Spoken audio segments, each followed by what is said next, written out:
तुमच्या जाहिरातीसाठी एक संधी मोठ्या प्रेक्षकांपर्यंत पोहोचवा.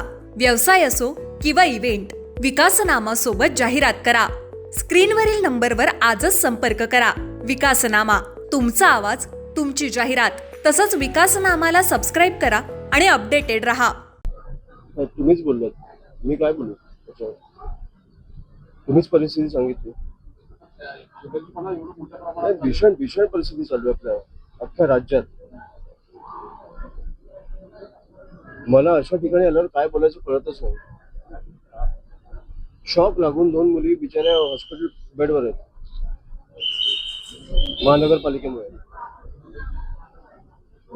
मुंबईमध्ये बघा, झाडं कोसळून लोक मरतायत, पॉटहोलमध्ये जाऊन लोक मरतायत. मी 2 दिवसापूर्वी त्या मी काय बोलायचं मला कळत नाही. शहराध्यक्षाचा तो कोण भाजपचा चाटम, लोकांच्या मृत्यूवर हसतोय हा माणूस. काय बोलायचं काय? मी ह्या विषयावर काय बोलायचंय? मला वाटतं की आपल्याला राग नाही येत का? मला कळतच नाही अशा विषयात काय करायचं.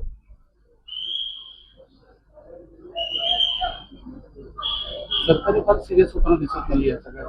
हे नीचपणा चालू आहे, नीच. जेन्युइनली मला कळत नाही की नीचपणा चालू आहे. एक माणूस लोकांच्या मृत्यूवर हसतोय, याच्यापेक्षा घाण काय असू शकतं? सगळ्यात जास्त नगरसेवक तुमचे, सगळ्यात जास्त आमदार तुमचे, तुम्ही का हसताय? का तर 3 वर्ष निवडणुका नाही आहेत?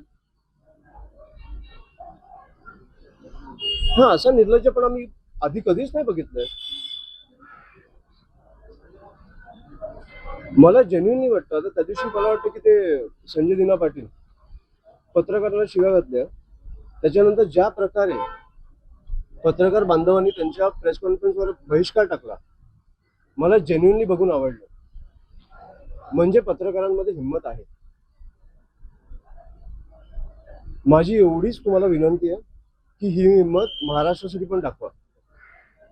अशा नीच लोकांच्या नादीच लागू नका, जाऊच नका त्यांच्याकडे. हे जे तुमच्याकडे रस्त्यावर उतरून कामं करतायत, तुम्ही नाही गेला तर बघू ना किती दिवस करतात. तुम्ही दाखवताय म्हणून ते करतायत. त्यांना लाज नाही वाटत की ज्या लोकांनी निवडून दिलंय त्यांच्यासाठी आपण काम केलं पाहिजे मनापासून. हे दाखवणं बंद करा, बघू ना किती दिवस मनापासून करतात. आणि ह्याचं मला सगळ्यात जास्त वाईट वाटतं. हे मी आज येतोय, मला खरंच कळत नाही काय करायचं. मी या सगळ्यांच्या पाठीशी उभा आहे. त्यांना काय लागलं तर आम्ही, आमचा पक्ष संपूर्णपणे आम्ही करू. पण नीच प्रकारचं राजकारण चालू आहे. राजसाहेबांनी पण खूप संताप व्यक्त केले हे सगळं. हो, ऍब्सोल्युटली. तो व्हिडिओ बघून तुम्हाला राग नाही आला का? एक माणूस लोकांच्या मृत्यूवर हसतोय. मी आपण ह्याच्या पुढे काय बोलणार? नवी मुंबईतली घटना घडलेल्या नाही. ह्या घटना घडल्यानंतर जे डॉक्टर्स आहेत आणि जे याच्यामध्ये जबाबदार आहेत त्यांनाही पाठीशी घालण्याचा प्रयत्न आता प्रशासनाकडून आम्ही करून देणार नाही. मी या संपूर्ण परिवाराला भेटलो. मी पेशंट्सना, ते जे मुली आहेत त्यांना भेटू शकलो. मी आज जाऊन विचारलं, ज्यांना भेटायची इच्छा आहे त्यांना भेटेन. मला आज जाऊन केओस क्रिएट करायचं नाहीये. ज्यांना भेटायची इच्छा आहे त्यांना मी भेटलो. परिवाराला, सगळ्या परिवारांना भेटलो. त्यांना मी सांगितलं की आम्ही संपूर्णपणे तुमच्या पाठीशी आहोत, हे काही होऊन देणार नाही आम्ही. पण इकडे मला वाटतं एक खासदार कुठचा आहे? मस्के. आमदार कुठचा आहे? 2 आमदार बीजेपी. फोन केला त्यांनी इकडे? कोण नाही, भेटायला आले. 4 दिवस उलटून गेले. काय निर्लज्जपणा चालू आहे? मंत्री असून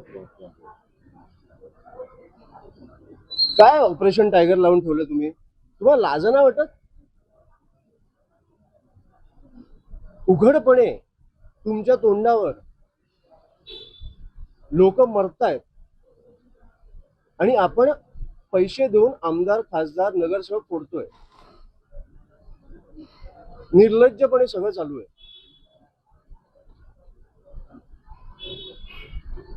ह्या गोष्टी कव्हर करणं बंद करा, एवढीच माझी तुम्हाला विनंती आहे.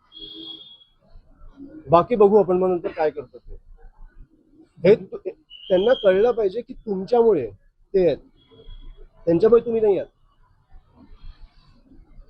तुम्ही कव्हर करता ना, म्हणून ते आहेत, म्हणून ते पसरतात महाराष्ट्रभर.